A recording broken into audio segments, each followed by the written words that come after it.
আমার বাসায় মাইক্রোওয়েভ আমি সপ্তাহে একবার এরকম ডিপ ক্লিন করি, তো সেটা আপনাদের সাথে শেয়ার করছি। প্রথমেই আমরা যে প্লেট ধোয়া সাবানটা ইউজ করি সেটা দিয়ে ভালো করে ভিতরে বাহিরে একটু সাবান দিয়ে ঘষে নিব। তবে এটা ফোম দিয়ে করবেন, কোনো ধারালো কোনো কিছু দিয়ে করতে যাবেন না, তাহলে কিন্তু আপনার মাইক্রোওয়েভের অনেক ক্ষতি হবে।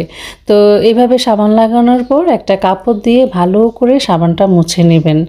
নরম ভিজা কাপড় দিয়ে মুছবেন যাতে এর ভিতরে কোনো ক্ষতি না হয় আর কি। আর মুছবেন যে এমনভাবে মুছবেন যেন সাবান না থাকে। তো ক্লিন করার পরে আমি যেটা করি, একটা গ্লাসে এক টুকরা দারচিনি আর পানি নিয়ে এটাকে আমি 1 মিনিট কুক করব। 1 মিনিট কুক করার পরে তারপরে আমি যেটা করি, এটা 5 মিনিট দরজাটা বন্ধ করে রাখি। তো এই 5 মিনিট বন্ধ করে রাখার পরে আপনি দেখবেন যে আপনার সারা ওভেনে একটা বাষ্পের মতো ছড়িয়ে পড়েছে। তো ওই যে বাষ্পটা আছে এইটা আবার আপনি একটা কাপড় দিয়ে মুছে নেবেন।